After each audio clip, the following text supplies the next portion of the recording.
Hi ಎಲ್ಲರಿಗೂ ನಮಸ್ತೆ. Welcome back to our ಅಡುಗೆ ಹಬ್ಬ ಯೂಟ್ಯೂಬ್ ಚಾನಲ್. ಈಸಿಯಾಗಿ ಟೇಸ್ಟಿಯಾಗಿ ಆಗುವಂತಹ ಪಾಲಕ್ ಪಪ್ಪನ್ನ ಹೇಗೆ ಮಾಡೋದು ಅಂತ ಹೇಳ್ಕೊಡ್ತೀನಿ, ಬನ್ನಿ ನೋಡ್ಕೊಂಬರೋಣ. ಫಸ್ಟ್ ಒಂದು ಕುಕ್ಕರ್ ತೊಗೊಳ್ಳಿ.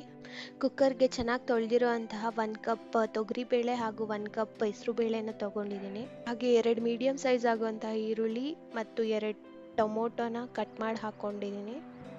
ಮತ್ತು ಖಾರಕ್ಕೆ ತಕ್ಕಂತೆ 4ರಿಂದ 5 ಮೆಣಸಿನ್ಕಾಯಿನ ಕಟ್ ಮಾಡಿ ಹಾಕ್ಕೊಂಡಿದ್ದೀನಿ. 1 ಕಟ್ ಆಗುವಂತಹ ಪಾಲಕ್ ಸೊಪ್ಪನ್ನು ಚೆನ್ನಾಗಿ ತೊಳೆದು ಚಿಕ್ಕದಾಗಿ ಕಟ್ ಮಾಡಿ ಹಾಕ್ಕೊಂಡಿದ್ದೀನಿ.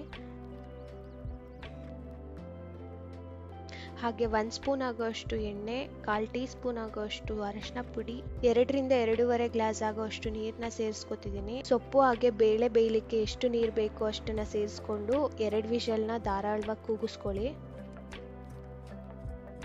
ನಾನಿಲ್ಲಿ ಕುಕ್ಕರ್ 2 ವಿಷಲ್ ಆಗಿ ತಣ್ಣಗಾದ್ಮೇಲೆ ಓಪನ್ ಮಾಡ್ತಾ ಇದ್ದೀನಿ.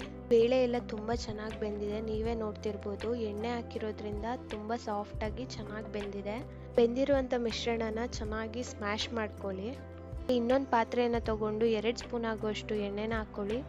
ಎಣ್ಣೆ ಬಿಸಿ ಆದ ನಂತರ 1/2 ಟೀ ಸ್ಪೂನ್ ಆಗೋಷ್ಟು ಸಾಸಿವೆ, 1/2 ಟೀ ಸ್ಪೂನ್ ಜೀರಿಗೆ, ಹಾಗೆ 2 ಒಣಮೆಣಸಿನ್ಕಾಯಿನ ಹಾಕ್ಕೊಳ್ತಿದ್ದೀನಿ. ಸ್ವಲ್ಪ ಕರಿಬೇವಿನ ಸೊಪ್ಪು, ಹಾಗೆ ಸಣ್ಣದಾಗಿ ಕಟ್ ಮಾಡಿರುವಂತಹ 2 ಮೀಡಿಯಮ್ ಸೈಜ್ ಈರುಳ್ಳಿ, ಜಜ್ಜಿರುವಂತಹ 2ರಿಂದ 3 ಹೆಸರು ಬೆಳ್ಳುಳ್ಳಿ ಎಲ್ಲನೂ ಸೇರಿಸಿ 1ರಿಂದ 2 ನಿಮಿಷ ಚೆನ್ನಾಗಿ ಫ್ರೈ ಮಾಡ್ಕೊಳ್ಳಿ.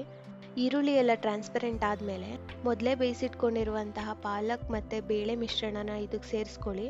ಹಾಗೆ ಸಾಂಬಾರ್ ಕನ್ಸಿಸ್ಟೆನ್ಸಿಗೆ ತಕ್ಕಂತೆ ಇನ್ನೊಂದು ಸ್ವಲ್ಪ ನೀರನ್ನು ಸೇರಿಸ್ಕೊಂಡಿದ್ದೀನಿ. ತುಂಬ ಜಾಸ್ತಿ ನೀರನ್ನು ಸಹ ಹಾಕಬೇಡಿ, ಅಷ್ಟು ಚೆನ್ನಾಗಿರಲ್ಲ. ರುಚಿಗೆ ತಕ್ಕಷ್ಟು ಉಪ್ಪನ್ನು ಸೇರಿಸ್ಕೊಳ್ಳಿ. ಚೆನ್ನಾಗಿ ಮಿಕ್ಸ್ ಮಾಡಿಕೊಂಡು 1 ಕುದಿ ಬೇಯಿಸ್ಕೊಂಡ್ರೆ ರೆಡಿ ಆಯಿತು ಪಾಲಕ್ ಪಪ್ಪು. ಇದನ್ನು ರೈಸ್ ಜೊತೆ ತುಪ್ಪ ಹಾಕ್ಕೊಂಡು ತಿಂತಾ ಇದ್ರೆ ಆಹಾ ಎಷ್ಟು ಚೆನ್ನಾಗಿರುತ್ತೆ ಅಂದರೆ, ನೀವು ಸಹ ಟ್ರೈ ಮಾಡಿ. ಕಾಮೆಂಟ್ ಸೆಕ್ಷನಲ್ಲಿ ಹೇಗೆ ಬಂತು ಅಂತ ಕಾಮೆಂಟ್ಸ್ ಮಾಡಿ. ಹಾಗೆ ಅಡುಗೆ ಹಬ್ಬ ಯೂಟ್ಯೂಬ್ ಚಾನಲ್ನ ಸಬ್ಸ್ಕ್ರೈಬ್ ಮಾಡಿ. ಹೀಗೆ ಸಪೋರ್ಟ್ ಮಾಡ್ತೀರಿ. Thanks for watching.